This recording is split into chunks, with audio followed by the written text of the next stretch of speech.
L'analyse du cycle de vie. 1. Les matières premières et l'énergie. Dans Comment diminuer notre impact environnemental, nous avons entrevu l'approche de l'analyse de cycle de vie, ou ACV. C'est l'étude d'impact la plus complète.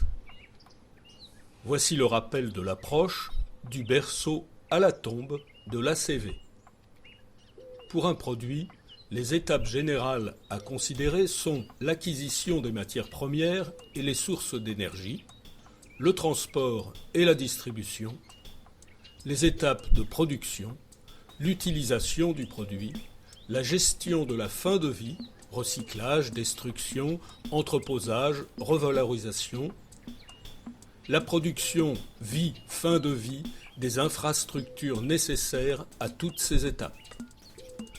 Avec une vision plus globale, l'analyse du cycle de vie met en lumière les ressources, vivantes ou non, le changement climatique, la qualité des écosystèmes, la destruction de l'ozone, l'acidification des sols, l'acidification et l'eutrophisation des rivières ou des océans, le smog, brouillard urbain de pollution, la radioactivité, l'utilisation des terres, la toxicologie sur l'humain ou l'environnement.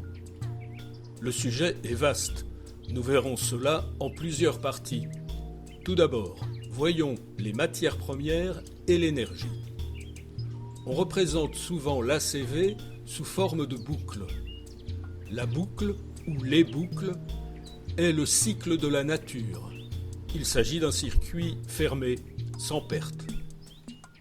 Dans la nature, on trouve ce cycle fermé pour le carbone, l'azote, le phosphore ou encore l'eau. Les échanges de matière entre l'espace et la Terre étant très limités, les boucles fermées permettent de garantir l'accès aux ressources vitales. A contrario, l'ACV d'un produit n'est pas une boucle fermée. Il y a des pertes de matière, des apports et pertes d'énergie, des déchets. On peut diminuer cet impact en agissant sur les composantes du produit.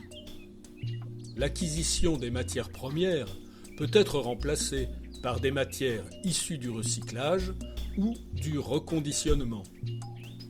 Le recyclage réutilise de la matière, plastique, papier, aluminium, eau.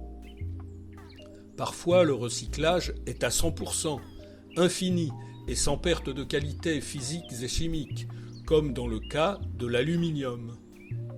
D'autres fois, le recyclage peut être partiel, comme l'ajout de fibres de papier dans du papier recyclé pour conserver ses propriétés physico-chimiques. Le reconditionnement remet en service un objet.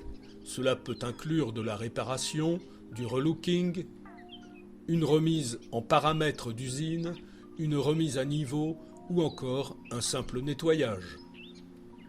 On peut aussi avoir une conception moins gourmande en matière, une autre forme, moins de matière, une autre approche conceptuelle. En ce qui concerne l'énergie, la première des choses est de limiter son apport. Cela peut se faire en ayant un procédé moins énergivore, par une limitation des pertes d'énergie, la réutilisation d'une énergie perdue à un endroit, une source d'énergie plus efficiente, des machines plus efficientes, une énergie locale et durable.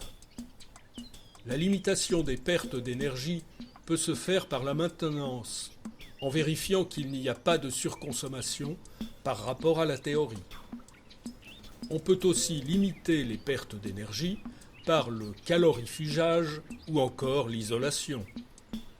Il est possible d'utiliser une énergie perdue, généralement de la chaleur, d'un endroit du procédé de fabrication pour la réutiliser à un autre.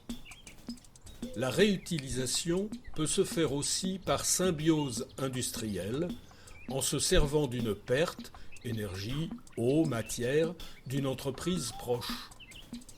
L'efficience, qu'elle soit pour les machines ou les sources d'énergie, a un impact non négligeable pour les gros consommateurs. Enfin, une production d'énergie locale et durable permet de minimiser les pertes de transformation énergétique, de stockage et de réseau. Cela permet aussi une plus grande souveraineté en cas de fluctuations tarifaires ou de problèmes d'approvisionnement.